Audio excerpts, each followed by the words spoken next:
हमारे साथ जुड़ चुके हैं हमारे दो सहयोगी, हमारे वरिष्ठ सहयोगी राकेश खंडूरी जी जुड़ रहे हैं इस वक्त हमारे साथ ही साथ दीपक तिवारी भी हमारे साथ जुड़े हुए हैं हमारे सहयोगी। सबसे बड़ा सवाल है, सबसे पहला सवाल आपसे खंडूरी जी जानना चाहेंगे उसका जवाब कि जो हालात बन रहे हैं एकाएक क्या केंद्रीय जांच एजेंसियों को याद आ गई बाबा रामदेव की कि वो इतने अनैतिक काम कर रहे हैं? देखिए आशीष जी, ये पूरा का पूरा मामला राजनीति से जुड़ा मामला है और आप देखिए कि पिछले 2 सालों में जो केंद्र सरकार का रवैया रामदेव के प्रति बहुत सख्त दिखाई दिया है, तो उसकी एक प्रमुख वजह यही है कि जिस तरह से उन्होंने आंदोलन में सक्रिय भागीदारी की और उनके निशाने पर सीधे सीधे केंद्र सरकार रही है। तो आप देखिए कि ये पुराने मामले हैं सारे के सारे और अचानक ये खुल जाते हैं। अचानक ये केंद्र सरकार को ये याद आती है कि वो मुनाफा कमा रहे हैं अपने प्रोडक्ट से और अचानक सीबीआई और तमाम एजेंसियां जो है जांच एजेंसियां सक्रिय हो जाती हैं। लेकिन सवाल ये है कि वो इतने सालों तक कहाँ सो रही थी जब रामदेव ये तमाम इस तरह के अगर जो उनकी निगाहों में जो ये गलत काम है वो कर रहे थे। तो मुझे लगता है ये पूरा का पूरा मामला राजनीति से प्रेरित है। लेकिन ये बात सही, ये अगर इसमें कहीं सच्चाई है तो फिर रामदेव भी दूध के धुले हुए नजर नहीं आएंगे अगर वो अनैतिक काम कर रहे हैं। लेकिन यहाँ पर देखिए कि अगर आप पूरी तरह से उसको एनालाइज करें तो ये पूरे के पूरे ये राजनीतिक द्वेष इसमें साफ साफ दिखाई देता है। ऐसा लगता है कि रामदेव को परेशान करने के लिए केंद्र सरकार इस तरह की कार्रवाई कर रही है और इसका पूरा का पूरा जो उद्देश्य है वो सीधा सीधा जो है 2014 का जो लोकसभा चुनाव है वो है। आम चुनाव अब नज़दीक हैं, बहुत नज़दीक हैं और ना तो प्रतिपक्ष में जो पार्टियां हैं वो चाहती हैं कि कोई उन्हें परेशान करे और ना ही सत्ता पक्ष चाहता है, सत्ता पक्ष की पार्टियां चाहती हैं कि कोई उनके रास्ते में रुकावट बने। तो जो भी रुकावट बनता है, चाहे वो रामदेव हों, चाहे वो अन्ना हजारे हों, चाहे वो अरविंद केजरीवाल हों, तो उनको किसी ना किसी मामले में फंसाने की कोशिश होती है। और वो कहते हैं ना कि राजनीति में सब कुछ जायज़ है, तो मुझे लगता है कि यहाँ राजनीति में सब कुछ जायज़ सा करने की कोशिश हो रही है। बिल्कुल, हमारे साथ दीपक भी जुड़े हुए हैं। दीपक, यकीनन ये तमाम मुद्दे हैं, खंडूरी जी ने भी कहा कि जिस तरीके से राजनीति हावी होती जा रही है और राजनीति से ही जुड़े ये तमाम मुद्दे हैं, मुझे लगता है राजनीतिक बदला लिया जा रहा है किस तरीके से, या फिर राजनीतिक पूर्वाग्रह यहाँ पर है और एक राजनीतिक पॉलिटिकल प्रिकॉशन यहाँ पर बरता जा रहा है शायद कि बाबा रामदेव कहीं इस स्थिति में ना आ जाए कि मैंडेट को प्रभावित कर सकें। शायद यही वजह है कि यूपीए 2 की सरकार यहाँ पर एक प्रिकॉशन ले रही है। क्या आप भी इस बात से इत्तेफाक रखते हैं? देखिए, मैं तो आशीष ये कहूँगा कि जिस व्यक्ति की वो बात करें कांग्रेस महासचिव दिग्विजय सिंह की, वो सिर्फ रामदेव के बारे में ही नहीं, वो जब भी कांग्रेस कहीं ना कहीं अपने विरोधियों के बारे में कुछ कहलवाना चाहती है या पार्टी की तरफ से कोई बयान नहीं देना चाहती तो निश्चित तौर पर दिग्विजय सिंह वो बात मीडिया के सामने आकर कहते हैं। भले ही उसके बाद दिग्विजय सिंह को फटकार लगाई जाती हो, लेकिन मुझे ये लगता है कि दिग्विजय सिंह शायद पार्टी में है भी इसी वजह से कि वो कहीं भी जाके कुछ भी इस तरह का बोले, बाद में पार्टी के जो दूसरे नेता है डैमेज कंट्रोल वो करें कि दिग्विजय सिंह प्रवक्ता नहीं है, उनको बोलने की मनाही है। ऐसे कई तरह की घटनाएं हमने पूर्व में देखी है। और जहां तक अभी की बात है रामदेव के प्रति, तो दिग्विजय सिंह का रवैया रहा है, लगातार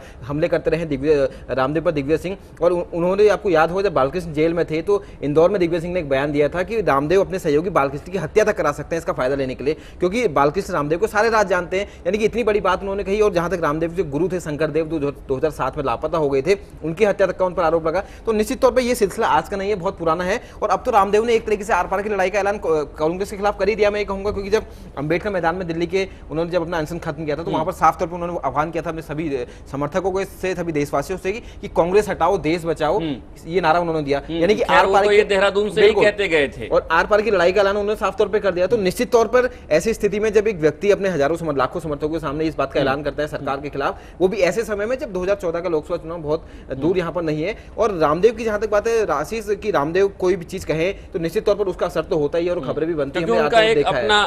बिल्कुल समूह है, एक अपना वर्ग है, क्योंकि गुरु के रूप में उनकी शुरुआत हुई थी, बड़ी प्रसिद्धि उनको मिली, बहुत जल्द उन्होंने प्रसिद्धि यहाँ पर पाई है। देश भर में जहां भी योग शिविर लगाते हैं वहां पर शुरुआत में सिर्फ योग ही वो सिखाते हैं, लेकिन धीमे धीमे भ्रष्टाचार के खिलाफ, सरकार के खिलाफ आग उगलना वहां पर शुरू किया था। तो तभी से शायद वो सरकार की आंख की किरकिरी बने हुए। तो निश्चित तौर पर यहाँ पर रामदेव जब एक तरीके से राजनीति में यहाँ पर आ गए हैं, उन्होंने ऐलान कर दिया है एक राजनीतिक दल के खिलाफ लड़ाई का, तो निश्चित तौर पर तो उनके खिलाफ भी राजनीति यहाँ पर होगी। भले ही वो दिग्विजय सिंह करे, भले वो कोई और करे, माध्यम कोई भी हो, लेकिन निश्चित तौर पर उन पर उनको ऐसे आरोपों के लिए तैयार भी रहना चाहिए अगर वो इस फील्ड में यहाँ पर आ गए हैं। तो मुझे ये लगता है बाबा रामदेव को लगातार नोटिसें भेजी जा रही हैं। इस मुद्दे पर चर्चा हमारी जारी है। हमारे साथ हमारे दो सहयोगी भी बने हुए हैं। राकेश खंडूरी जी हमारे वरिष्ठ सहयोगी हैं। आपने बाबा रामदेव को पिछले कई सालों से देखा है, उनके कामकाज को भी देखा है, उनके ट्रस्ट के कामकाज को भी आपने करीब से देखा है, आचार्य बालकृष्ण को भी आपने करीब से देखा है। और मुझे लगता है कि इतना बड़ा एम्पायर, अगर शब्द इस्तेमाल कर लें अब हम, तो कुछ गलत नहीं होगा। बाबा रामदेव का एक एम्पायर तो खड़ा हो ही चुका है इस देश में। बाबा रामदेव ने जो कुछ भी बढ़ोतरी की है, यकीनन वो उनका नितांत व्यक्तिगत मामला है, उन्होंने कैसे उसको अपने इस एम्पायर को खड़ा किया। लेकिन 20 सालों से ये पूरा कामकाज चल रहा है बाबा रामदेव का।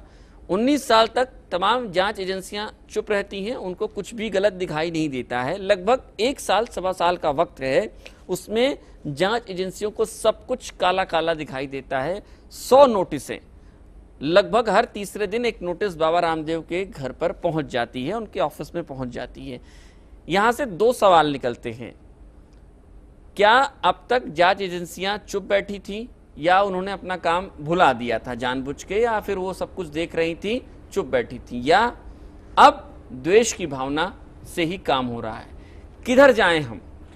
देखिए आशीष जी, इसमें सबसे पहली बात तो यह है कि जब तक रामदेव पूरे देश के लोगों को अनुलोम विलोम सिखा रहे थे और उनका कपालभाति चल रहा था, तब तक देश के जितने भी पॉलिटिशियन थे वो बिल्कुल खुश थे और वो उसका आनंद भी ले रहे थे, और खुद भी जा रहे थे योग शिविरों में, लाभ भी उठा रहे थे, वो उसके मुख्य अतिथि भी बन रहे थे और अपने यहाँ शिविर बाबा रामदेव से अनुरोध कर रहे थे कि आप हमारे यहाँ आए और शिविर लगाएं। और तमाम इस तरह के मुख्यमंत्री, आप अगर अतीत में देखें तो कई मुख्यमंत्रियों ने बाकायदा रामदेव को अपने यहाँ बुलाया और इस तरह के शिविर आयोजित कराए।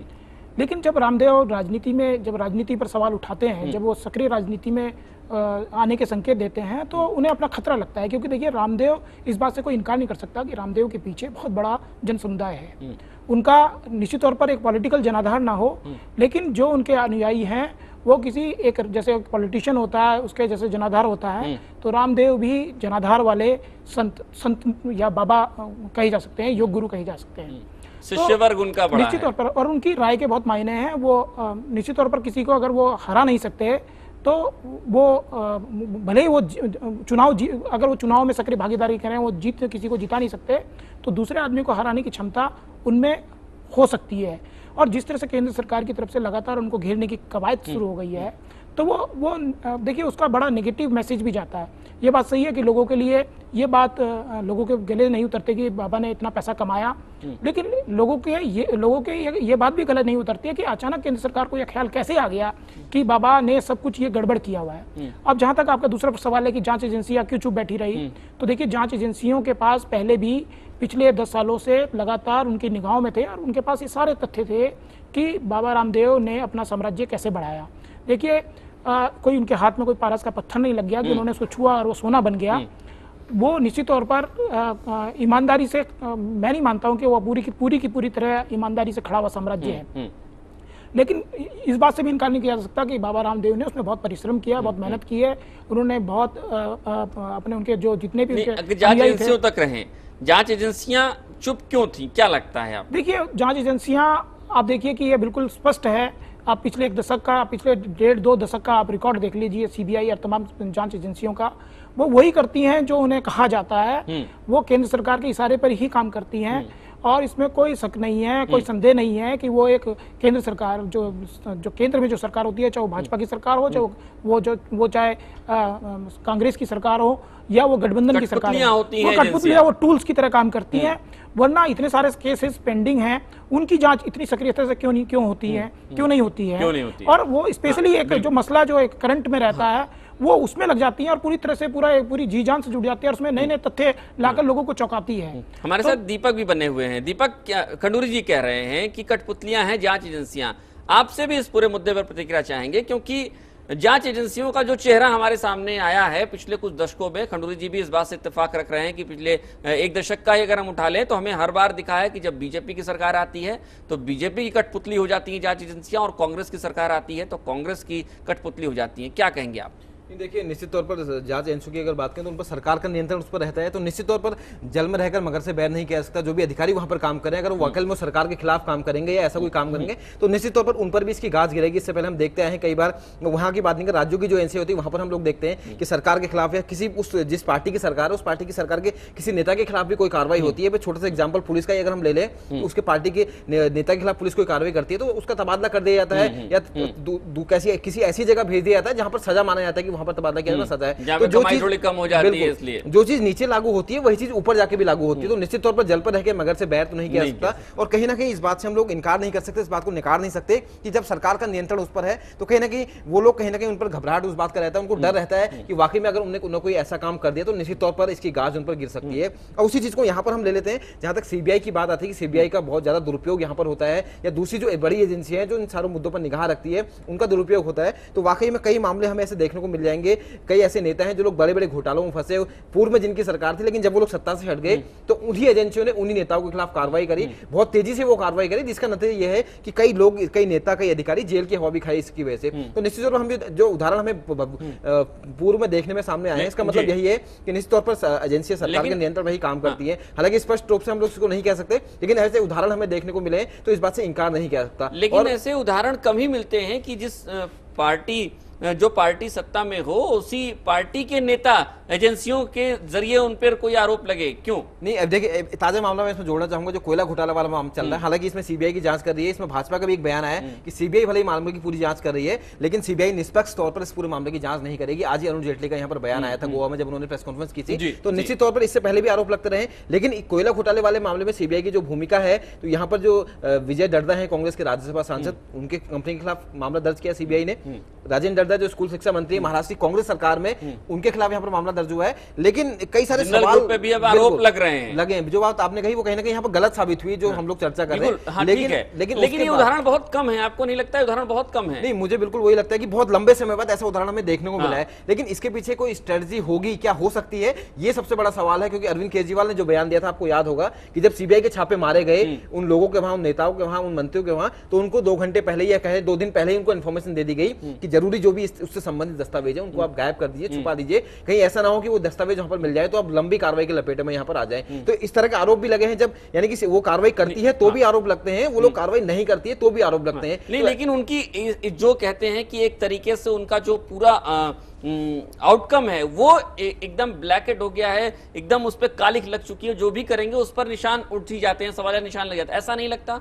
नहीं, बिल्कुल सवाल तो उठते हैं, लेकिन इसका रेशियो अगर हम देखें, इसका रेशियो 90 और 10 का रेशियो है। यानी कि जो कार्रवाई होती है वो 10 या मैं 90 को कहूं, 99 और 1% का रेशियो हम कह दें कि 1% ऐसे मामले देखने को मिलते हैं जो हमें देखने को मिला, और 99% केसेस ऐसे होते हैं जहां पर कुछ वहां पर नहीं होता। तो निश्चित तौर पर कालिक तो बुद्धि जाहिर सी बात है, और कहीं ना कहीं सवाल उठने भी यहाँ पर लाजमी है। तो ऐसे में सबसे बड़ी दिक्कत यह है कि लोग इसको लेकर, जो आम जनता है वो एकदम कंफ्यूज यहाँ पर रहती है कि वाकई में हो क्या रहा है। लेकिन अंदर की सच्चाई क्या है ये सभी लोग जानते हैं कि कहीं ना कहीं सरकार का जिस एजेंसी पर नियंत्रण है उसके खिलाफ कार्रवाई कमी होती है। आपको कोई उदाहरण याद आता है इस तरीके का पिछले कुछ दशकों में, जब इस तरीके के हालात रहे हो, जांच एजेंसियों ने सत्ता में जो पार्टी है उसी के नेताओं के खिलाफ कोई बड़ा एक्शन लिया हो? नहीं, ऐसे बहुत सारे उदाहरण हैं, अभी मुझे याद नहीं है कोई उदाहरण, लेकिन ऐसी बहुत सारे मसले आए हैं सामने जिनमें सीबीआई को जांच सौंपी गई, सीबीआई ने जांच भी की, लेकिन वो जांच जो है या तो उसमें कुछ हुआ नहीं। अब बहुत सारे केसेस हैं, बिहार का मामला है, आप देखिए कि लालू प्रसाद का, यादव का ही मामला ले लीजिए, उसमें बहुत लंबा खींचा, चारा घोटाला जो है बहुत बहुचर्चित मामला, बोफोर्स गुट, कई ऐसे मामले हैं जिसमें कई मामलों में तो ऐसा हुआ कि सीबीआई ने जांच किया और उसमें कुछ निकला ही नहीं, और सीबीआई की पूरी जांच जो है वो सब जाया हो गई। तो ये कहीं ना कहीं ऐसा लगता है, या तो फिर जो केस, इसका मतलब ये हुआ कि जब आपने केस दर्ज किया तो वो राजनीतिक पूर्वाग्रह में वो दर्ज हुआ, या फिर पूर्वाग्रह थे, इस कारण वो पूर्वाग्रहों से प्रेरित वो जांच थी जो प्रभावित हुई और उसमें जांच में कुछ नहीं निकला। लेकिन एक चीज मैं जोड़ना चाहूंगा, क्योंकि जो हम इस बात निकली है, तो जैसे जांच तो होती है, कई बार हमें लगता है कि सरकार वही है, एजेंसी वही है, वो जांच भी कर रही है, लेकिन कई बार आपको ध्यान होगा कि ऐसी चीजें निकल कर आई है कि जांच होती है, मंत्री है, सब फला उस सरकार का है, उस नेता का जो मंत्री है, नेता है, उसके खिलाफ मामले दर्ज होते हैं, लेकिन उसके बाद फॉलोअप उसका नहीं आता, कभी नहीं आता। वही सालों बाद आखिर हुआ क्या वाकई में उस जांच का कोई निष्कर्ष निकला, क्या उनके खिलाफ कोई कार्रवाई हुई, या फिर मामला दर्ज होने के बाद सब कुछ जनता को लगा कि वाकई में इस बात की गारंटी नहीं है कि परिणाम निकल ही जाएगा, क्योंकि जांच शुरू होने के बाद आगे जाके कोई नहीं देखता कि लोग, मैंने कहा ना, भूल जाते हैं बहुत जल्दी, उन्हें लगता है हाँ जांच हो गई है, मामला दर्ज हो गया, अब आगे जाके सजा जरूर होगी, लेकिन उसका फॉलो अप हम दूर जाके देखें तो निश्चित तौर पर कोई कार्रवाई उनके खिलाफ नहीं होती, और कहीं ना कहीं वो पाक साफ हो जाते हैं। यानी कि एक हम कह सकते हैं लोगों को एक धोखे में, तक जो बिल्कुल प्रोसीडिंग्स चलती हैं उसमें क्या होगा कुछ नहीं पता, बिल्कुल, मतलब लोगों को धोखे में रखने की भी एक प्रक्रिया हम यहाँ पर कह सकते हैं कि ऐसा सामने आंखों के सामने तो कर दिया जाता है, लेकिन लंबे समय बाद उस जांच का क्या हुआ, किसी के खिलाफ कोई कार्रवाई हुई, किसी को सजा हुई या नहीं हुई, उसका पता ही नहीं चलता, वो सारी चीजें कहाँ गई। और कहीं ना कहीं उसके बाद नए नए मुद्दे ऐसे आते हैं, नए नए घोटाले इतनी जल्दी से आते हैं कि सबका ध्यान उन पर केंद्रित हो जाता है और पीछे वाला मामला कहीं ना कहीं उसमें धुन जहां पर जम जाती है। बिल्कुल। चलिए, इस बहस में एक और मुद्दा भी चूंकि जुड़ेंगे, जिसका जिक्र थोड़ी देर पहले खुद खंडूरी जी ने किया था, हमारे सहयोगी हैं, उन्होंने भी जिक्र किया था, उससे जुड़ा ही बयान सुनाते हैं। दिग्विजय सिंह का ये बयान है, कुछ दिनों पहले ये बयान दिया दिग्विजय सिंह ने, बाबा रामदेव के खिलाफ भी कह सकते हैं इस बयान को उन्होंने दिया था। इस बयान को पहले सुनते हैं, उसके बाद इस पर चर्चा करेंगे, मंतव्य निकालेंगे। दरअसल ये बयान इस वक्त भी उतना ही महत्वपूर्ण है। दिग्विजय सिंह का यह बयान क्यों महत्वपूर्ण है, पहले ये बयान सुनते हैं, उसके बाद तय करते हैं। आज हालत यह है कि वो सीबीआई ने जांच शुरू की और जेल में बंद है। मुझे अब इस बात की शंका हो रही है कि बाबा रामदेव की पोल सारी बालकृष्ण के पास है। इसलिए सरकार से मेरी प्रार्थना है कि बालकृष्ण के जीवन की पूरी सुरक्षा की जाए, क्योंकि बाबा रामदेव एक अपराधी किस्म का व्यक्ति है और बालकृष्ण उनकी पोल न खोल दे, वो कुछ भी कर सकता है बालकृष्ण के साथ, जान को खतरा है। ये दिग्विजय सिंह का बयान था, कुछ दिनों पहले दिग्विजय सिंह ने बयान दिया था। दिग्विजय सिंह ऐसा बयान दें, इसमें कुछ नया नहीं है, लेकिन दिग्विजय सिंह को ऐसे बयानों को देने की जरूरत क्यों पड़ती है, मुद्दा ये है। राकेश खंडूरी जी, आप इससे पहले जब हम चर्चा कर रहे थे अभी इसी प्रोग्राम के दौरान, तो आपने ये कहा था कि बाबा रामदेव का अपना एक बड़ा शिष्य वर्ग है। क्या आपको लगता है कि यह शिष्य वर्ग वोटर टर्नआउट में भी सामने आ सकता है? शायद यही वजह है कि दिग्विजय सिंह बाकायदा प्री प्लान्ड वे में इस तरीके के बयान देते हैं, क्योंकि उनको लगता है कि यूपी या जो तमाम अन्य सूबे हैं इस देश में, वहां पर जो शिष्य वर्ग है बाबा रामदेव का, वो इस स्थिति में है कि वो किसी पार्टी की जीत हार को तय कर सके। क्या यही वजह है कि दिग्विजय सिंह को ऐसे बयानों को देने की जरूरत पड़ती है? आशीष जी, अगर आप गौर फरमाएं तो दिग्विजय सिंह के जो बयान आए हैं वो पिछले 2-1 साल के बीच ही आए हैं इस तरह के बयान। उससे पहले कभी उन्होंने बाबा रामदेव को निशाना नहीं साधा। तो मैं पहले ही बोल चुका हूं कि बाबा रामदेव ने जब भी जैसे ही ये दिखाने की, मतलब ये उनके जब बयान आए उस पर राजनीतिक लोगों पर जब उन्होंने निशाने साधने शुरू किए, तो जो पॉलिटिकल लोग थे उनको ये लगा कि इस आदमी का काम केवल योग सिखाना है, ये पॉलिटिकल उस पर इसको नहीं आना चाहिए। तो इसीलिए शुरुआत में उनको पहले संकेत दिए गए पॉलिटिकल मंचों से, हर पार्टी की तरफ से। अगर बीजेपी को अगर अपवाद स्वरूप आप छोड़ भी दें, तो जब उन्होंने शुरू में संकेत दिए कि जब उन्होंने भारतीय राजनीति पर सवाल उठाए कि वो भ्रष्टाचार की तरफ जा रही है, वो बहुत ज़्यादा कलुषित होती जा रही है, तो पॉलिटिकल लोगों को बहुत दिक्कत इससे हुई। शुरुआत में केवल उनकी बयानबाजी थी, लेकिन जैसे ही उन्होंने संकेत दिए कि वो पॉलिटिकल पार्टी बना सकते हैं या वो राजनीति में सक्रिय भागीदारी निभा सकते हैं, तो ये हमले बहुत ज़्यादा तेज हो गए, खास तौर पर सत्ता पक्ष के द्वारा। यानी आप मान रहे हैं यहाँ पर कि वोटर टर्नआउट हो सकता है? हाँ बिल्कुल। देखिए, अगर बाबा रामदेव, आप देखिए कि बाबा, इस बात से कोई इनकार नहीं कर सकता कि बाबा रामदेव के अनुयायियों की संख्या बहुत बड़ी है जी, बहुत बड़ी है। और यदि अगर उन अनुयायियों को ये लगेगा कि बाबा निर्दोष हैं, उन्हें कहीं से भी अगर ये एहसास हो गया, थोड़ा बहुत भी एहसास हो गया कि बाबा को परेशान किया जा रहा है, वो निर्दोष थे और उनको जानबूझकर राजनीति विद्वेष की भावना से उन्हें परेशान किया जा रहा है, तो निश्चित तौर पर उसका नेगेटिव असर पड़ेगा ही पड़ेगा। लेकिन कभी बाबा ने राजनीति में आने की इच्छा इस तरीके से सार्वजनिक मंच से जताई नहीं।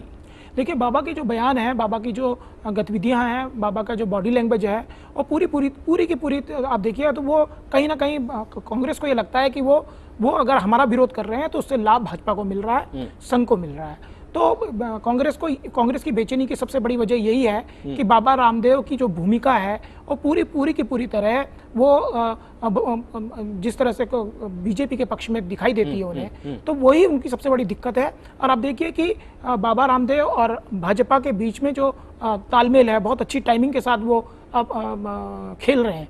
मतलब ये ऐसा दिखाई देता है कि एक ये खेल है जिसमें कांग्रेस को फंसाने की कोशिश हो रही है। कांग्रेस को भी ये लगता है। लेकिन कई बार आम जनता के बीच में भी ये चर्चा का विषय बना रहता है कि क्या वाकई बाबा रामदेव की जो पॉलिटिकल सक्रियता है, जो दिखाने की कोशिश करते हैं कि मैं राजनीति में नहीं जाना चाहता हूं, लेकिन कहीं ना कहीं उनके बयानों से ये लगता है कि वो बीजेपी को सपोर्ट कर रहे हैं। तो यही सबसे बड़ी दिक्कत कांग्रेस की है। पैरेलल चलता है कि बाबा और बीजेपी लगभग साथ है। दीपक, क्या आपको भी लगता है कि बाबा आने वाले वक्त में एक राजनीतिक ऑप्शन, पॉलिटिकल ऑप्शन दे सकते हैं इस देश को?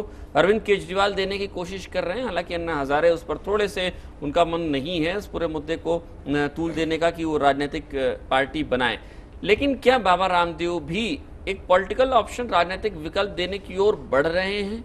नहीं, देखिए, रामदेव ने जब दिल्ली में जब इससे पहले अनशन अपना किया था तो वहां पर उन्होंने एक बात साफ कर दी थी कि कांग्रेस के खिलाफ तो उन्होंने जंग का ऐलान कर ही दिया था, लेकिन जहां तक बात है कि वो कांग्रेस की बजाय देश को कोई विकल्प देंगे, यहाँ पर राजनीतिक विकल्प देंगे, तो मुझे ये लगता है कि वो खुद विकल्प देने की स्थिति में यहाँ पर आएंगे। हाँ, जैसे हम पहले भी इस पर चर्चा कर चुके थे एक बार कि रामदेव किंग तो यहाँ पर होने की स्थिति में नहीं होंगे, लेकिन किंग मेकर यहाँ पर हो सकते हैं निश्चित तौर पर। और जिस तरीके से उनके पूरे आंदोलन में भाजपा ने कोई सवाल नहीं उठाया, भाजपा शुरू से भाजपा के जितने भी नेता बयान देते हैं कि हम रामदेव के आंदोलन सही दिशा में जा रहे हैं, आंदोलन होना चाहिए, भाजपा रामदेव के आंदोलन को उन्होंने समर्थन किया।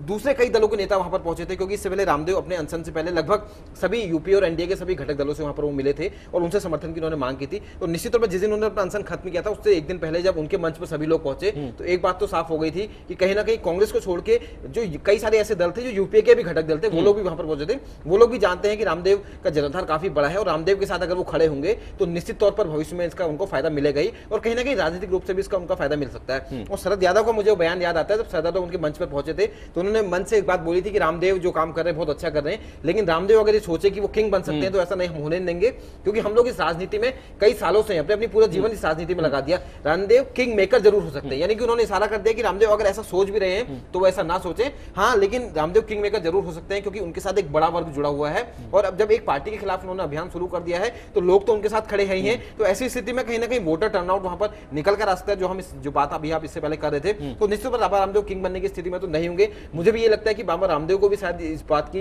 ये त्याग, इस बात को छोड़ देना चाहिए कि वो कभी किंग बन पाएंगे, लेकिन हाँ, किंग मेकर वो अभी भी हैं मेरे को लगता है। और आने वाले चुनाव में भी निश्चित तौर पर अगर वो खुलकर उस पार्टी का नाम लेते हैं जिसकी उन्होंने बात की है कि मैं नाम उसका बाद में लूंगा, कांग्रेस हटाओ, किसको लेकर आओ, निश्चित तौर पर उस पार्टी का नाम अगर वो चुनाव से पहले लेते हैं तो उन्होंने बोला है कि नाम लूंगा, तो निश्चित तौर पर किंग मेकर की स्थिति में वो आ ही जाएंगे, भले वो किंग ना बन पाए। बिल्कुल, इस मुद्दे पर चर्चा जारी रखेंगे और इससे सवाल एक और उपजा है, उस पर भी खंडूरी जी आपसे और दीपक आपसे भी चर्चा करेंगे। लेकिन जब हमने इस प्रोग्राम की शुरुआत की थी तो नोटिस से शुरू हुआ था, पॉलिटिकल ऑप्शन तक बात आई है, फिर बात घूमकर वहीं जाएगी। मुझे लगता है कि आखिरकार क्यों कांग्रेस इतनी बौखलाई हुई है। सिलसिलेवार अगर देखा जाए तो लगता यही है कि बाबा रामदेव ने जो बिसात बिछाई है, कांग्रेस सरकार उस चाल को समझने लगी है और यही वजह है कि 1.25 साल में नोटिसें 100 आ जाती हैं बाबा रामदेव के लिए। तमाम सवाल हैं, चर्चा जारी है, हमारे सहयोगी भी हमारे साथ जुड़े हुए हैं। दीपक, एक सवाल और आज उपजा है, बाबा रामदेव ने खुद उस पर सफाई दी है। बाबा रामदेव अपने गुरु के बारे में आज बोले हैं। आमतौर पर सार्वजनिक मंचों से बाबा रामदेव अपने गुरु के बारे में कोई बयान नहीं दिया है उन्होंने। इससे पहले मुझे नहीं याद आता शंकर देव के लिए जो बयान दिया, जो उनके गुरु रहे हैं। दरअसल पिछले कई दिनों से, काफी दिनों से आरोप लग रहे थे कि हत्या करा दी है खुद बाबा रामदेव ने शंकर देव की, अपने गुरु की, और सब कुछ हत्या लिया है। आज बाबा रामदेव ने इस बात से इनकार किया है और कह रहे हैं कि खुद जांच एजेंसियों को ये ढूंढना चाहिए कि उनके गुरु कहाँ गए हैं। देखिए, जहां तक गुरु की बात है, सिर्फ दिग्विजय सिंह की बात नहीं करूंगा या दूसरे राजनीतिक दलों की बात नहीं करूंगा, हरिद्वार में जितने भी संत हैं खासतौर पे, तो उन्होंने भी रामदेव के गुरु को लेकर रामदेव पर कई बार निशाने साधे, बोला है कि रामदेव ने अपने संत समाज का एक बड़ा समूह इस पर आरोप लगाता रहा, रामदेव के खिलाफ वहां पर उठे थे बोले, तो उनका साफ तौर पर यही कहता है कि रामदेव ने अपने गुरु को गायब करवा दिया, उनकी हत्या करवा दी और खुद सारा कारोबार उन्होंने यहाँ पर कहते जो ट्रस्ट था उसका कामकाज खुद वो देख रहे हैं। तो रामदेव इस मुद्दे पर बहुत ज्यादा नहीं बोलते थे, लेकिन खुलकर आज उन्होंने इस मुद्दे पर बोला है कि जिस तरह के आरोप उन पर लगाए गए हैं अपने गुरु की हत्या के, वो पूरे झूठे हैं। और एक चीज का उन्होंने जिक्र है कि 2007 में जब गुरु की हत्या, जब गुरु लापता उनके हो गए थे, जिनके आज तक वो मिले नहीं है, कहाँ गए, उनकी गुमशुदगी की रिपोर्ट यहाँ पर दर्ज है हरिद्वार में, तो बाबा रामदेव ने आज ये सफाई दी है कि उसमें ब्रिटेन में एक कार्यक्रम में वो शिरकत करने पहुंचे थे जब उनके गुरु लापता हुए थे। तो उन्होंने एक चीज और बोली कि उसके बाद उन्होंने जब उत्तराखंड में 2007 में बीसी खंडूरी मुख्यमंत्री थे, उनसे भी इस संबंध में बात की थी कि जल्द से जल्द उनके खिलाफ जो उनके गुरु की गुमशुदगी हुई है, पुलिस को निर्देश दिया जाए कि कोई तेज कार्रवाई उसमें की जाए। और कहीं ना कहीं पुलिस ने भी इस मामले में फाइनल रिपोर्ट अपनी सौंप दी है और फोरक्लोज इस केस को कर दिया है। तो निश्चित तौर पर इस मामले को लेकर 2007 के बाद से लेकर अब तक लगातार रामदेव इसके घेरे में लगातार रहे हैं कि उनके गुरु आखिर गए कहां। और जिस तरीके से रामदेव का साम्राज्य एकदम एकदम से बढ़ा है, रामदेव की प्रसिद्धि एकदम से बढ़ी है। मैं ये कहूंगा यहाँ पर रामदेव ही नहीं, यहाँ पर अगर आप होते, मैं होता, खंडूरी जी होते, कोई दूसरा व्यक्ति भी होता, अगर इतनी तेजी से किसी का साम्राज्य बढ़ता, इतनी तेजी से किसी को प्रसिद्धि मिलती, तो निश्चित तौर पर उस पर कई सारे आरोप लगते, जैसे आरोप रामदेव पर लगे हैं। तो इसका मतलब ये नहीं कि रामदेव पाक साफ यहाँ पर हो जाते हैं। हो सकता है इसके पीछे कई एक वजह रही हो, कोई एक रीजन इसके पीछे रहे हो कि रामदेव एकदम इतने से कैसे उठ गए। तो ऐसे में कई लोग की आंखें किरकिरी भी यहाँ पर वो बन गए हैं, इसमें भले ही उनके साथ के वो संत ही क्यों ना शामिल हो। तो सबसे बड़ी बात यह है, गुरु को लेकर रामदेव ने सफाई तो दी है, कोशिश यही की है कि उन्होंने अपने गुरु को गायब करवाया है, नहीं उनकी हत्या की है, रामदेव ने सफाई दी है। लेकिन सच्चाई क्या है, ये रामदेव के गुरु शंकरदेव कहीं पर अगर जीवित होंगे या हो सकता है कहीं ना कहीं सारी चीजों को देख रहे होंगे, तो निश्चित तौर पर वही सच्चाई बता पाएंगे वाकई में उनके साथ क्या हुआ था। लेकिन जब तक वो खुद नहीं मिल जाते या लेकिन क्या ऐसा हो सकता है कि इतने लंबे समय तक कोई लापता रहे और उसके जो शिष्य हैं, जो बेहद खासम खास शिष्यों में रहे हैं, उनको कुछ पता ही न चले? ये बड़ी हैरानी की बात नहीं लगती दीपक? नहीं, बिल्कुल। देखिए, क्योंकि शंकरदेव की बात करें, जितने लंबे समय उनको लापता हुए हो गया, तकरीबन 5 साल उनको लापता हुए हो गया, तो निश्चित तौर पर एक बड़ी बात है कि वाकई में एक संत जो छोटा मोटा संत भी नहीं था, लंबे समय तक लापता रहता है, उसके खिलाफ उसको ढूंढने का कोई प्रयास नहीं किया जाता और मामला ठंडे बस्ते में चला जाता है। तो निश्चित तौर पर कई सारे सवाल तो यहाँ पर उठते हैं। लेकिन स्पष्ट रूप से पुलिस ने जो अपनी रिपोर्ट दी, क्योंकि आखिरी रिपोर्ट पुलिस को ही देनी थी, फाइनल रिपोर्ट पुलिस ने भी साफ कर दिया कि पूरी कोशिश पुलिस ने कर ली उनको ढूंढने की, लेकिन वो नहीं मिले। तो ऐसे में फाइनल रिपोर्ट उन्होंने वहां पर अपनी दिए। तो कई सारे सवाल तो खड़े उठते हैं, लेकिन ऐसी कोई वजह भी यहाँ पर नजर नहीं आती जिसकी वजह से उनको गुरु को यहाँ से गायब करवा दिया हो रामदेव ने। लेकिन उनके सहयोगी भले ही आरोप लगाते हैं कि उनकी जितनी संपत्ति थी ट्रस्ट को हत्या नहीं, रामदेव ने ऐसा किया हो। लेकिन सच्चाई क्या है, जिस दिन वो मिलेंगे यही सामने आ पाएगा। ये सिर्फ गुरु की बात नहीं है आशीष, राजीव दीक्षित जो रामदेव के एक थिंक टैंक जिन्हें कहा जाता था, एक बहुत घनिष्ठ सहयोगी रामदेव के थे, छत्तीसगढ़ में उनका निधन हो गया था 2010 में, आपको ध्यान होगा। तो उसको लेकर भी रामदेव पर कई सारी उंगलियां उठी थी कि रामदेव ने उनकी भी हत्या कराई है। तो इस मामले पर भी रामदेव ने आज सफाई देने की कोशिश की है कि जितने भी आरोप उन पर लगे हैं वो आरोप एकदम से गलत है, एकदम झूठे हैं। और कहीं ना कहीं रामदेव को मजबूर होना पड़ा है इन सभी आरोपों पर सफाई देने के लिए, मुझे ये लगता है, क्योंकि जिस तरीके से रामदेव पर लगातार हमले हो रहे थे और खास तौर पर जब रामदेव ने खुला मोर्चा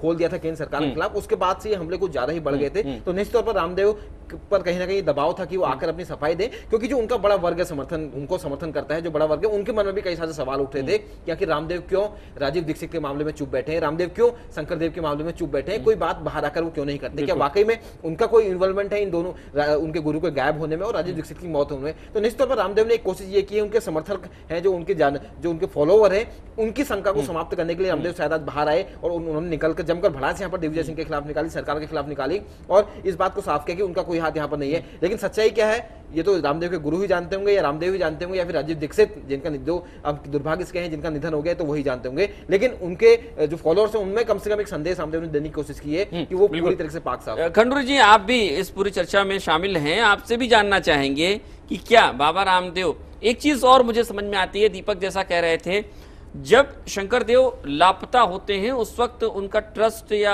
जो भी उनका काम रहता है वो उस स्थिति में नहीं होता है कि वो इतने बड़े स्तर पर देखा जा सके। ऐसे में बाबा रामदेव आखिर उसे हासिल करने के लिए ऐसा बड़ा कदम कैसे उठाएंगे, ये भी सवाल जहन में आता है बार बार। लेकिन फिर भी क्या आप क्लीन चिट देते हैं बाबा रामदेव को, या फिर क्लीन चिट देते हैं पुलिस की पूरी कार्रवाई को? कहाँ जाएं? देखिए, अगर अब आप हरिद्वार की बात करें तो हरिद्वार में जितने भी संत हैं, अभी हमने एक खबर भी चलाई थी कि वहाँ पिछले 1 दशक में जब से राज्य बना है तब से वहाँ संपत्ति का इतना ज़्यादा खेल हुआ है, खासकर मठों में जो मठों की जो संपत्ति है उसको हड़पने का जो भी उत्तराधिकारी होता है उसकी तरफ से या उत्तराधिकारी बनने के लिए लोग अपने गुरुओं की हत्या करा देते हैं। लगभग 1 दशक में 2 दर्जन से ज्यादा संतों या संत समाज से जुड़े लोगों की हत्याएं हुई हैं।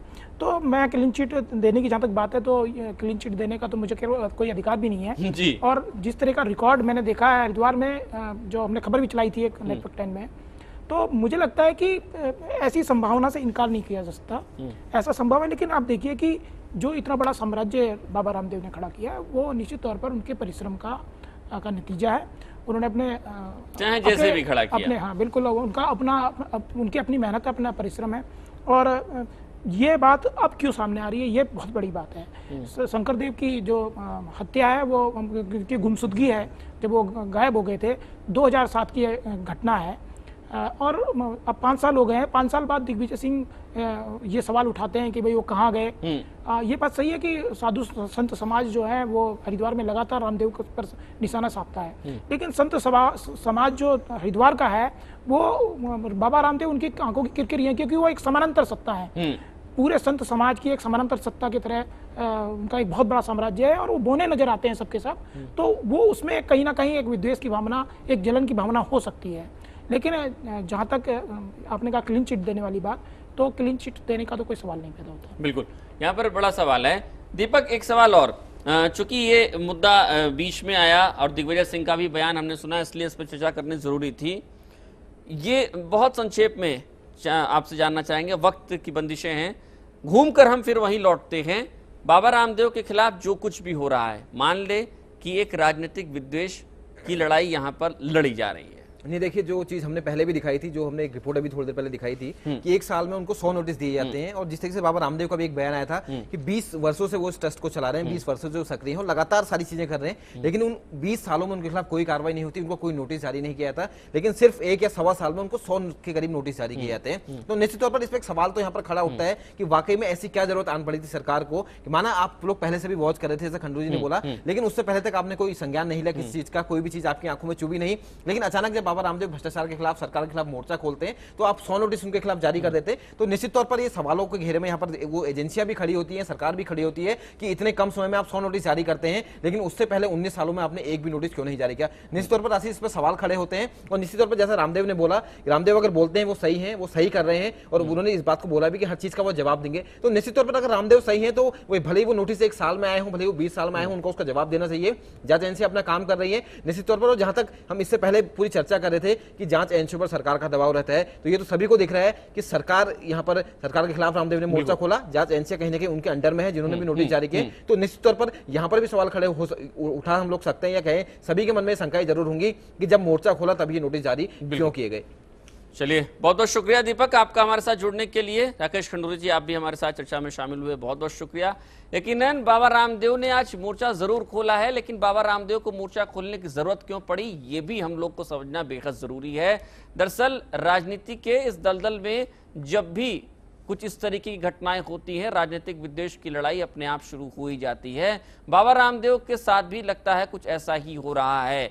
यूपीए 2 की सरकार को भी यह पता है कि हो सकता है बाबा के शिष्य वर्ग का एक बड़ा जनाधार हो और 2014 के आम चुनाव में कहीं ऐसा ना हो कि कांग्रेस को ये हार का मुंह दिखा दे ये शिष्य वर्ग। शायद यही वजह है कि 1.25 साल में 100 नोटिसें बाबा रामदेव को। फिलहाल नेटवर्क 10 विशेष में इतना ही। मुझे दीजिए अनुमति, नमस्कार।